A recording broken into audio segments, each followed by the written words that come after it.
What is up, everybody? We are back with the Magic and Andrew MMA betting podcast. We have a special guest today for the Andrade versus Lemos card. We got Lee Holbert from Barstool Sports. What's going on, my man?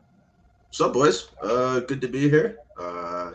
Was not expecting this by any means, but uh, very, very, very happy to be here. Probably the first commenter on the show to actually be here because I've been here since the jump. But glad to be here, boys. Love it. Magic, good to see you as always. Going to kick it to you for the first fight of the night, which we're going in best fight odds order. Dean Barry taking on the photographer Mike Jackson. Take it away. Yeah, I don't want nothing to do with this fight. I don't really get the point of this fight. Like, why is Dean Barry getting this fight? Why is he in the UFC to begin with? Why is Mike Jackson fighting in the UFC again? I get it if you want CM Punk to have a somewhat competitive fight, but he's going to just lose. And Dean Barry is not really that good, and he's not that young. Like, I don't get it. Does Dean Barry have some shit on someone really high up the executives or something? Like, he's 4-1, he can't grapple. He's 28. I don't know. He should win, but the lines are unplayable. Like, he should stop Jackson, but I don't want nothing to do with it. Lee, what about you? Yeah, I think like this fight is crazy. I don't know why I rewatched the CM Punk fight. Like that just did a number on me. But Dean Barry by sub, like if you're looking at the props for this fight, like Dean Barry by sub has probably never attempted a submission in his life and is plus 450 over him, which makes no sense. Complete pass. Don't want nothing to do with this. This is Bellator 2K shit. Don't want anything. Barry by sub has Magic written all over it. I had a big smile on my face. No, I actually looked at the price. I was like, maybe if this is like plus 1500, okay, why not? But it's like plus 500 or so. So yeah, nah. I mean, it's not like Barry. He's like a super Walmart Wonder Boy. Like he doesn't really do that much. He has fought complete tomato cans. I don't know. Maybe this is competitive. Can you imagine?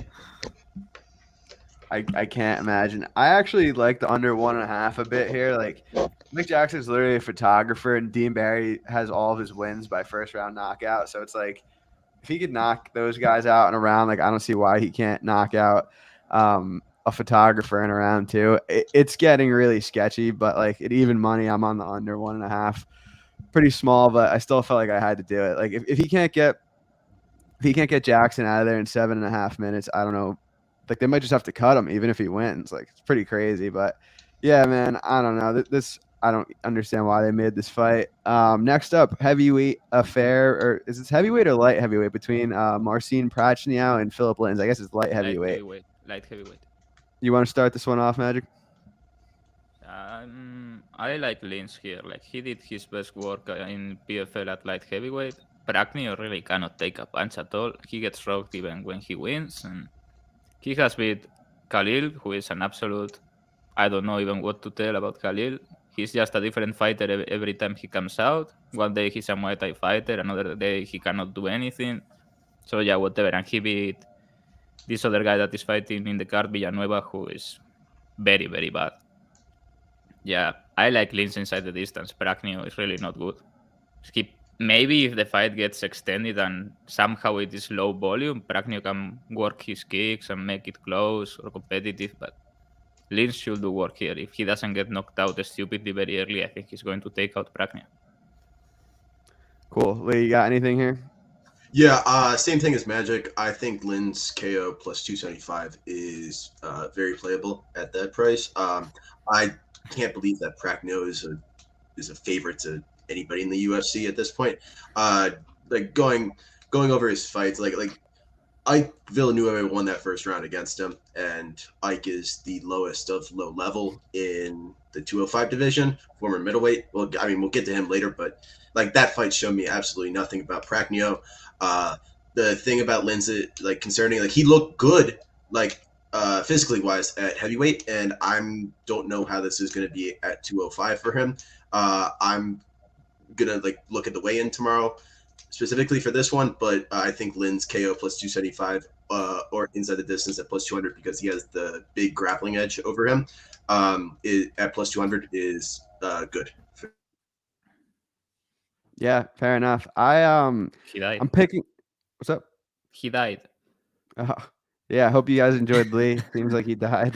I'll add him back. I'll add him back when he gets his thing together. But I'm picking Linz here, but the reason I stayed off is because he has pulled out with like injuries of like his last like 5 fights or something like that. So definitely a concern for me. At the early price, I don't hate it, but I didn't get on it. So ultimately passing on this one. But speaking of, you just touched on him, Lee, so I'll kick it back to you. Ike Villanueva is taking on Tyson Pedro. Curious to hear your thoughts there. Yeah, Ike sucks. He's the worst of the worst. Former Fury FC fucking middleweight to lost to Trevin Giles back in the day. I think Pedro round 1 is unplayable. Might as well take a shot on Pedro round 2 in the comeback. Like maybe he starts slow after being 3.5 years away. Like that's plus 350. Sub plus 180 though is kind of crazy against a dude that has no grappling at all. Even though you haven't really seen his takedowns in that long, you have to assume he's getting better. Especially he's working with Ty, like that's his brother-in-law. So at least he's coaching him. He's getting better, working somewhat. He should roll here. I think that round 2 and Sub are both good. Hell yeah, Magic. What are you thinking? Can you hear me now? Okay. Yeah, Villanueva is just really, really bad. He has won a fight in the UFC. It's kind of crazy. One only, right? Yeah. And that was an all-time stunt by this guy. He's a legend, this guy. I forgot his name. The Brazilian guy. Moreira, Vinicius Moreira. Man, the guy comes out and decides to be a kickboxer in the easiest fight ever. Like he would have mopped the floor with Villanueva grappling. That was an all-timer. Yeah, Pedro, long layoff and he was injured, but there are levels to this shit. Unless he's completely done or something, he's going to do whatever he wants to Villanueva. It's not playable, but Pedro round 1, whatever he wants. As Lee said, submission, I looked at it, but it's a little bit short, I feel, because Villanueva gets hurt a lot on the feet, and if Pedro takes him down and mounts him, he can pound him at will. Like he has nothing off his back, so I'm not sure if it's playable at that price. I parlayed Pedro inside the distance, minus 225. I mean, it's kind of crazy price, but if Pedro wins, Pedro is all stoppages. This guy always gets stopped. And I think he's going to just destroy the guy, honestly. If he loses to this guy, it's back to Australia and do another thing. Fighting is over. Yeah, I totally agree with that. When this line first came out, I was like, oh, Pedro's been gone for 4 years. Like, this line's wide. And then I was like, okay, let's not forget this is Ike Villanueva here. Like you said, unless Pedro's just completely shot somehow, which like he shouldn't be because he's not old by any means. He hasn't taken a lot of damage by any means. But I actually played the juice on the under 1.5 here. I think it should be like 70%. Pedro has went under 1.5 in 8 of his 10 pro fights, and Ike Villanueva's last 9 fights in a row have all went under 1.5. So I'd be shocked if this one hits the 7.5 minute mark. I'm predicting a first round finish for Tyson Pedro. It's good to see him back. He's a fun prospect. One of my first max bets ever was Tyson Pedro versus Sapperback Safarov when he commorted him. That's a fun little tidbit. I had him by submission. That was fine. He was looking a little bit fucked, man. I remember that one. And then he got a nice Kimura. I was like, okay, I'll take it. Yeah, I was young back then. You wouldn't see me max betting that now. But next fight, I could kick this one off because I just want nothing to do with it. Dwight Grant versus Sergey Kondosko. Both low-volume strikers that I think is just going to be a staring contest. If you put a gun to my head, I'd take Dwight Grant because he's fought the better level of competition. But he's old and he doesn't throw punches. So I'm passing on this fight unless something changes later in the week. If I had to, like, I guess the over 2.5 got hit pretty hard. I think at an earlier price that would not be a terrible look. But yeah, Lee, what do you think about this one? Yeah, same here. Grant has power, but like he throws way too many hook shots. Like he just loops them like way out. Kondosko, now training Extreme Couture, lost to Albert Duraev back in the day in the Russian scene back in 2015. So he's fought like some good guys. Just like in the 2 UFC guys he's faced are absolute trash. but I think Grant has a chance to catch him in the first round, and then he kind of he dies off more than Kondosko, I think, at the end. So I would lean Grant, but there's no way that I would play it. Magic? Yeah, I want nothing to do with Grant. I tweeted it earlier. I feel like I'm going to say the same thing I said last time he fought here. Like, I'm not sure what he's good at. Like, he fucking sucks. He's not good at anything. He just has kind of a big right hand, and he's there not doing anything with his right hand. Like, if you come close to me, I'm going to hit you really hard. Your choice. And people just stare at each other. He's not really good, but he hasn't faced anyone really outside of the Daniel Rodriguez fight. That was wild. Yeah, nothing here. It's Kondosko. I mean, what I couldn't care less about this fight. This has to be the fight I care less the whole year. I want nothing to do with it. Do you care about this next fight, Ayori Kulang versus Cameron Else? Yeah, I think I've got a hot take here. Isn't Else clearly the side here? Yes, Magic. Like yes. What is this price? This guy is a Chinese supermarket cashier. Like, he's fucking sucks. He's not good, and he's going up in weight here. He made Jeff Molina look like Sugar Ray Leonard, man. That was crazy. He has a good chin, but Else is, I mean, it's Cameron Else, you know. If he doesn't get it done in like 7 minutes, he probably falls or gets knocked out. But he's bigger. He hits harder, I feel. He's the way better grappler.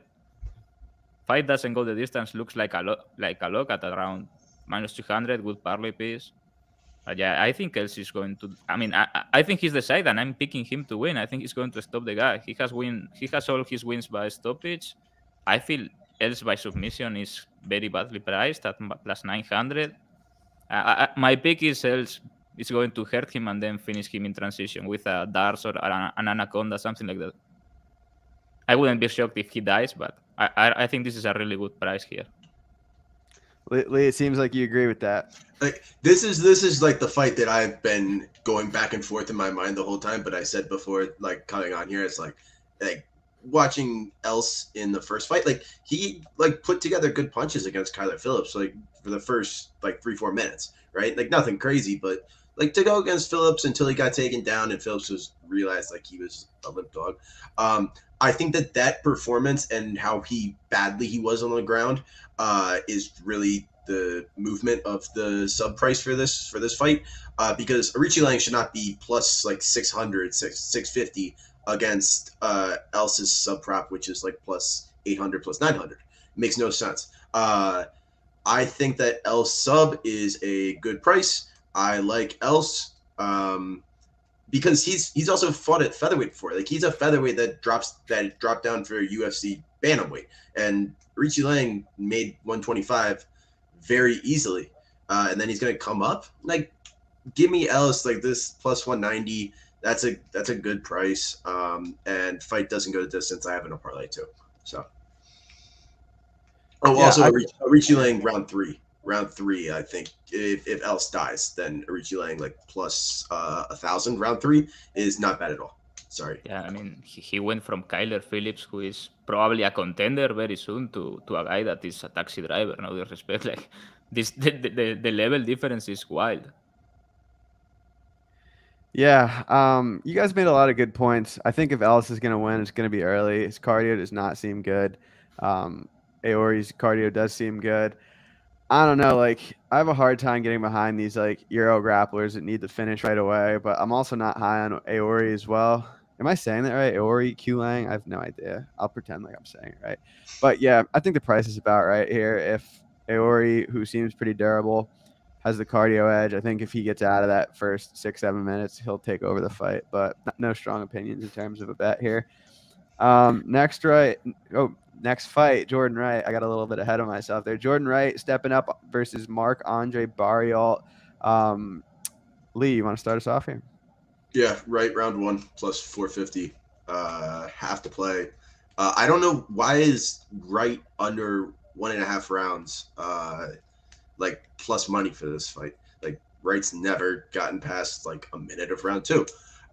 So Wright round 1 plus 450 must play. And on the flip, that cannot be plus 450. You must be able to get a much better price. Is that plus 450? Yeah, I see it at plus 450. I don't doubt that you could probably get a better price, but You are right. That Yeah. I feel that is short. I mean, it's usually plus 1,000 when the Beverly Hills Ninja fights round 1. yeah, I take it every time. So for me, that's really what it is. But also on the flip side, like Barrios round 3 plus 1,100, like you have to take it. I think Barrios has the slight grappling edge, but barely. I think it's going to be on the feet, and if Barrios' chin is the same that it was against Njoku, then Wright's going to win under 2 minutes. Magic. Yeah, I think this is Barrios all day. Like, unless his chin is cracked. I love the Beverly Hills Ninja. I have played him in round 1 in a couple fights, but I just think this is a bad one for him. Like, he maybe gets done very early, but I don't think so. Barrios historically crazy durable, and Njoku just hit him with a fucking bomb. And he really wasn't out. That was a weird knockout. Like, he was hurt, went down. It was a massive punch, but what really did him was the follow-up. It was a weird sequence, in my opinion. But yeah, if his chin is not gone, he rolls here. Like, the Beverly Hills Ninja has no defense and no chin and cannot deal with the pressure and the volume. I feel like if this goes past 5 minutes, it's going to be all Barrios.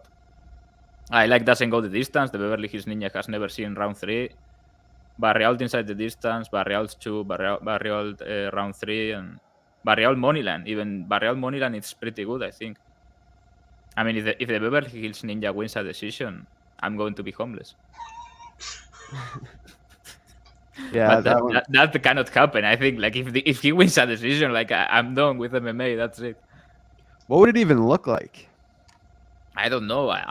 It can't happen really. I don't know. It could. I mean, it will need to be like a low volume striking matchup where he's like kicking or something. I mean, it cannot happen. If Barrios is not going to let him win a decision here, never. I feel so. Yeah, there's a keep it 30-27 all across the board. The Beverly Hills Ninja. Yeah, he's a legend. I like him. I think it's a tough matchup though. He's gonna have his normal win condition, which is inside the first round, and then from then on, I think Barrios puts it on him. Picking Barrios, I don't know that I'd be laying this price. I'm probably not going to. I mean, he did just die literally like 2 months ago. I was on him at plus 100 there against Chitty. Fight never even played out, but I am picking him to win this. I think he gets it done. What do you think? Like, what do you think Barrios is here if that fight doesn't happen? He's minus 500 easy because he looked immortal before that. What was Bruno Silva versus Bruno Silva? Right. He was like minus 400 or something like that. Probably be similar. But yeah, I'm picking Barrios to win. I think he gets it done probably late first, early second. This is probably the people's main event for this card. Lando Venata, Charles Jourdain. Pick him on Bet Online. Magic, what do you think? What do you mean people's main event? People's main event is Sherman versus King Kong, man. Like, clearly. I have nothing here, but I think at underdog price, Venata was the side, in my opinion. I think he's going to win this fight. The guy really makes fights closer than they should be, I feel. But he has all the tools to win this. I think he's the better technical striker. Maybe not the biggest puncher, but the cleaner one. He's solid. And I think he could mix in some wrestling too to get some top time, pile up the points a little bit. So yeah, I think Venata is going to win. I kind of like doesn't go to decision at plus money, but it has, I mean, makes me feel like the classic fight with 3 knockdowns, 2 guys that look like they had a car accident, but it goes to the cars. You know what I mean? So yeah, nothing for me. I'm picking Venata. Yeah. Lee, did you go yet? I can't remember if I. Nah, I lean Venata too. Mostly because Jourdain gets taken down a lot more than like realizing. Like giving up 5 against Andre Fili, and then giving up 2 against DeRosa and 1 versus Yule. Like I just going back and rewatching, like I wasn't expecting it. Or remembering it from Jourdain. And Venata has good wrestling. I think he can grapple a little bit. I think he can win minutes, like push him up against the fence. get a little clinch control time. I would lean Veneta. I'm not going to play anything though. I think I like 2.5 over 2.5 rounds at minus 185 the most. But I'm not going to play it at that price. So Cool. Yeah. I kind of liked Venata early price too. I feel like this is a pretty 50-50 fight because Venata does have the wrestling upside, but he just like doesn't always use it. And I feel like Jourdain's a bit better of a striker. I think Jourdain wins round 3 at a pretty high clip. So I'm cool passing this one. I feel like it'll be one of those fights where they both land a lot of shots, no one dies, and everyone who has like the under is all bummed out. But yeah, this should be one. Looking forward to it for sure. But not as much as Magic's looking forward to this next one. Alexander Romanov versus Chase Sherman. I know he's going to offer someone a forearm choke bet on this. So Yeah, I'm going to try and pick up a forearm choke bet on Twitter. I think if someone gives me a good price, it's on. I don't know, maybe plus 2,000. There has only been one in the UFC, right? Since the modern UFC, like Romanov. yeah, I I think don't just know. one. Maybe someone wants to gamble with me. Other than that, the fight is unplayable. I mean, at which point you have to bet Sherman on principle? This line is wild. Like he's That was gonna be my next question. minus 2,500. Like what if? I mean, he's fat. What if he breaks a knee or something? Like it's a crazy price. Or he comes out like the guy charges forward and gets body locks and takedowns, kind of Greco. Oh, I'm 300 pounds and I'm going to run you over. What if Sherman like hits him really hard?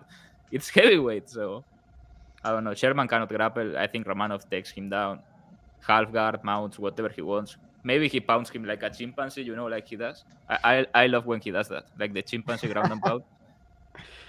Romanov by whatever he wants, but would be very funny if he lost.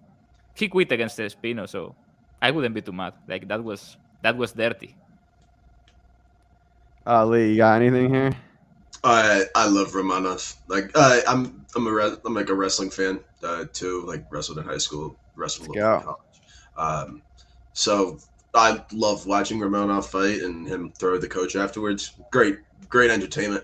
As Magic said, unplayable. I mean, if inside the distance minus 450 is true, like I didn't look for this fight specifically because like it's unplayable, but that's not a terrible parlay piece, I think. Like just for some degen shit, but he's gonna roll. End of story. I mean, depending on the price, I may play Romanov by submission or submission round 1. Depending on the price, maybe. Is it out yet? I don't think so. Okay. Sure. I was looking at the props on best fight odds, and I saw that Sherman KO1 was like plus 2,600 or something like that. I feel like it's probably his win condition. I mean, definitely not looking to do that, but yeah, like Romanov's gonna roll here. I don't know like what the point of this fight is other than just filling space on a card. Why did the UFC want to bring back Chase Sherman like in the first place? Because they needed someone for Romanov to smash, like pretty much. I mean, the card is falling apart. They need King Kong to fight. Now they gave him another 4-fight contract, like just based on stepping up. He said he got double the money. But I'm not sure if it is only for this fight or for all the contract. Like if it is for all the contract, he made the deal of his life. Seriously. Yeah. Next up, we have Macy Bar Brawl Barber taking on Montana De La Rosa. Magic, you can start us off here. Yeah, Barber is my girl. I think Barber is coming back here. She kind of drops the first couple rounds and then she becomes unbeatable. When she reaches 5-round fights, she's going to be like fucking unbeatable. She always wins round 3 and is fucking people up. I don't know why she doesn't commit earlier. Like she tries to be a fighter and she's a brawler. Just brawl. You are on all the steroids. You have a male build. She just needs to go out and fucking abuse people like mole girls. That's what she needs to do. Not fucking jab at the air and shit. I think this is a good fight for her. I like Montana, but she's going to be panic wrestling. She wasn't able to take down people that are weaker and worse grapplers than Barber. I feel like the Mayra Bueno Silva wasn't a good look at all. Everybody takes down Mayra Bueno when they want, and she was defending quite a bit. And Montana looked like she was having a car accident. So I think Barber is going to fuck her up. Maybe she comes out with a 70 IQ game plan again, but I think she's going to fuck her up probably late. Lee, what do you think? Yeah, I like everything that Magic said. But De La Rosa in her last fight, like on the rewatch, like those body lock takedowns were pretty good. The elbows were legit, ground and pound. I just don't like that's her way to win though, and I don't think she's going to get that against Barber. This is complete pass for me. But a good fight. I think this will be a decent fight for women's. Yeah, I agree. Barber price is probably about right. She's more physical, harder hitter. Doesn't come alive till round 3. Montana's a good wrestler, but I don't know that she has the physicality to take Barber down and hold her there. So I think Barber probably takes a 29-28. You look like you're Nah, Barber be a violence, man. It's going to get ugly. Like Montana cuts and shit. She doesn't have the best skin for fighting. If Barber drops her or something and gets on top, like it's going to be a horror movie. Yeah. It'll be interesting. Like Barber kind of, I feel like a lot of people expected her to get better pretty quickly, and it hasn't really happened. So it'll be, I mean, she was like one of the hottest prospects a couple of years ago, saying she was going to be the youngest champ ever, all that stuff. I just don't really see it happening. She got some legit fighters. I think like the jumping competition was a little bit forced, maybe. Yeah, Roxanne's a beast. Roxanne was never winning that fight if she doesn't break a knee, but people can keep claiming it was the best bet ever or something. Like, oh, Roxanne, super sharp. Like, the girl blew a knee like 1 minute in. It was crazy. And she was reversing Roxanne on the ground with one knee. That happened. And people were like, oh, Roxanne. I'm like the Michael Jordan of betting. Okay, congratulations. Yeah, good times. Next up, we've got the co-main event. This is my main event. Clay Guida taking on Claudio Puelles. I'll kick us off. Oh my God, I can't talk. I love Clay Guida in this spot at even money. I mean, Puelles is in my opinion, one of the worst fighters on the roster. He shoots a ugly takedown. He's decent jiu-jitsu on the feet. He got outstruck at distance by like Jordan Levitt and Chris Gritzmacher. So does much more need to be said here? Like Guida's, he's better. I know he's older, but like other than him being older, like what can you really say? People like, oh, he gets submitted a lot. Like in the past like 5 years, I think he's only been submitted by like Charles Oliveira and Jim Miller after Jim Miller like hurt him on the feet. So I think that's wildly overblown. I think Clay Guida rolls here. I think it's the best bet of the card, maybe even the best bet of the year so far. So I'm planting my flag on this one. I'm going Clay Guida. Lee, what do you think? Love it, dude. Puelles' takedowns are just so bad, and Gritzmacher in that fight, like he has one speed, and that's slow, and that's really it. But and Puelles like couldn't even.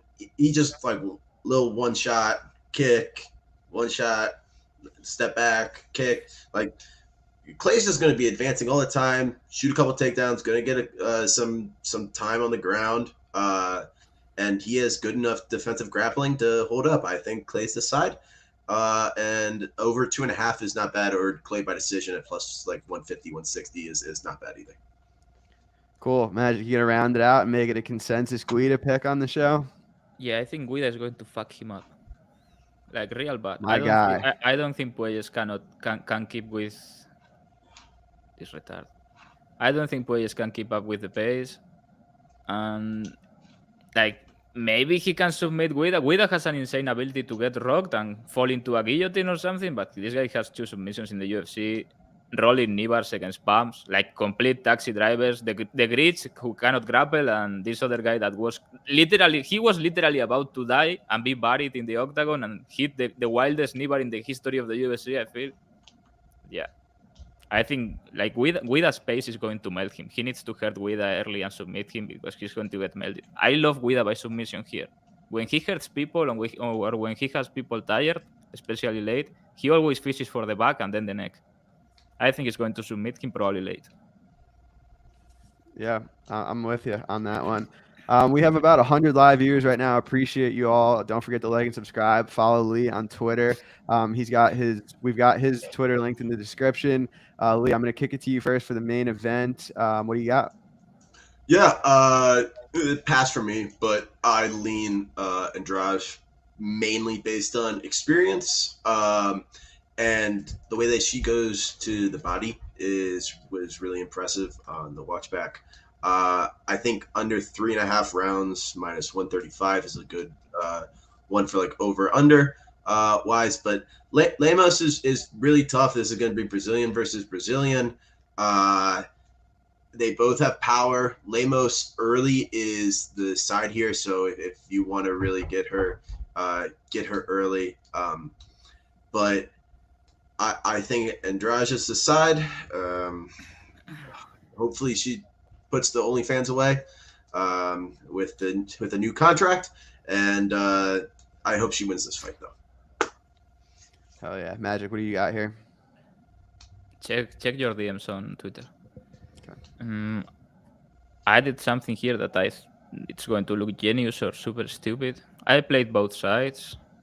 Lemos round 1. She doesn't have a finish outside of round 1. All her finishes are in round 1, where she's powerful and very dangerous. She has a good guillotine.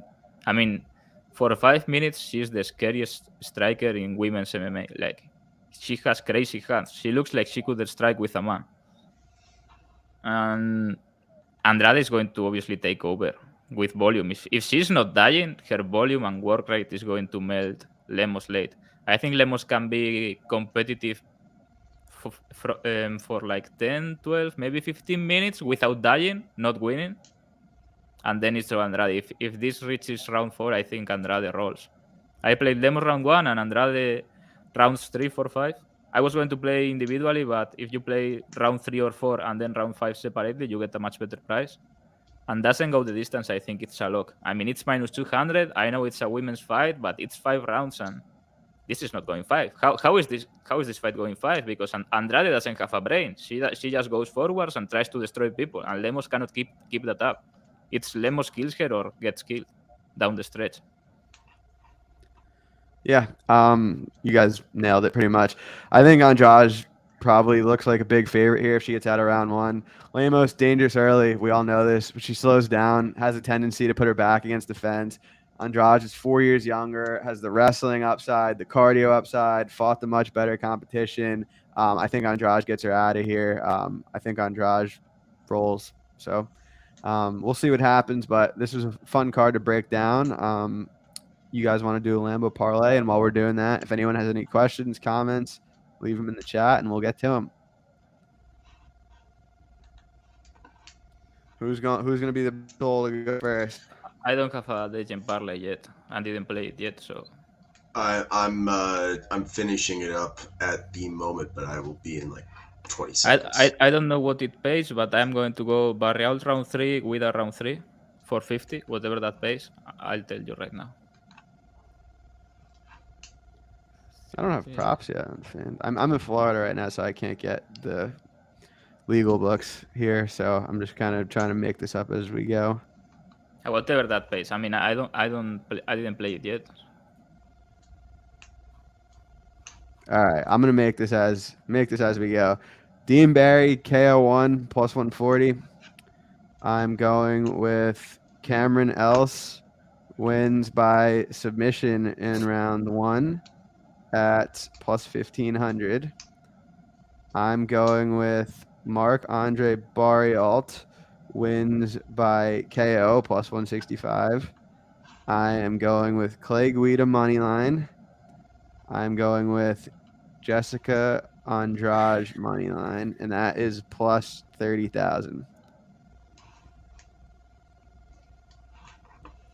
Cool. I like that one. That's pretty good. Threw that together right away.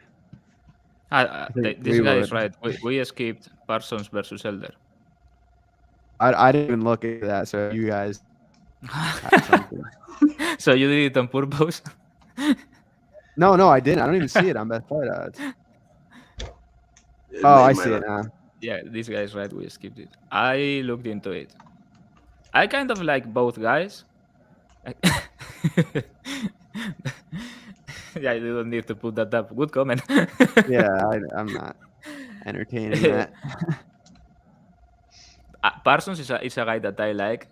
I think he can win fights in the UFC. He puts himself into the fire. All his wins are by submission. He's like a powerhouse wrestler, and I like his submission game. But there is a type of guy that he's going to beat. You know what I mean? That debut was really tough against Daniel Rodriguez. Yep. I was just looking into this. I really like doesn't go the distance -200. Parsons has never gone to decision in 12 fights. He barely goes out of round 1, and this elder guy he's fighting has 7 fights. He has gone to decision twice, but against very durable guys in the regionals, and he looks like a good striker. He can strike, he has power, he has a good top game, he has some submissions too. Somebody's going to get fucked up, I feel. I don't really think it goes to decision. To go to decision, I think it will be Elder can keep it on the feet and wins a deck, but if that happens, I think Parsons is going to get fucked up. So yeah, I like doesn't go to decision. All props are not out, so we will see. Maybe I add something. Lee, did you want to touch on this fight? I think Parsons sub is what I'm gonna take. Obviously, it's not out yet, but Elder, like his strength of schedule is absolutely rancid. It's so bad. Like 7-0, but like maybe the worst 7-0 we've ever seen. Like good on him for taking this fight, but I actually like Parsons comes out strong in round 1. He's gonna have the submission advantage. Elder shoots takedowns from way far out, and against Parsons, that's not going to fly. Or he's just going to let him on his back. And then when he was on top in his last fight, he advanced, but it was bad and didn't look good at all. And against the jiu-jitsu guy, like Parsons has legit jiu-jitsu. Yeah, he's decent. He died. Yeah, he's right. When Elder passed his last fight, he like plays this crucifix position all the time. He's like fishing that all the time. He doesn't look like Gilbert Barnes on top. You know what I mean? He can do damage and all that, but he's decent. But Parsons should be like the cleaner jiu-jitsu player. Yeah, everyone in the chat is asking for Bellator plays. There's a couple lines I'm waiting on, but I played Sabatello -205. I think he rolls here. I hate Sabatello. It has to be the fighter that sucks the most watching. He's my kind of guy, bro. He's gonna rush. He's the worst. He's like classic wrestler that cannot even finish his dinner. It's horrible. He just gets the body lock from behind, and it's like, cut Sabatello. Stop Danny Sabatello. I also think Carmouche is a dog is live too. I'm gonna have a couple other ones. Like I want to get him on my Patreon first before I give him here though. So I don't know, Magic or Luke, do you have any Bellators that you like? I want to take Yancy Medeiros +270, but I don't think that's worth it. I haven't really looked into it that much. I think that what I would take would be Barzola -150, if anything, on the first one. Also Neil -150. I don't think that is terrible. But those would be my two. I have nothing for Bellator tomorrow or tonight. Sorry, the card kind of sucks. I think Liz Carmouche is going to be a popular play. I have seen a lot of that. I have nothing, but I think she's going to lose. Like Velasquez the other girl doesn't really throw any volume. Velasquez is big, man, and she's the better striker, and I think she can mostly defend the takedowns.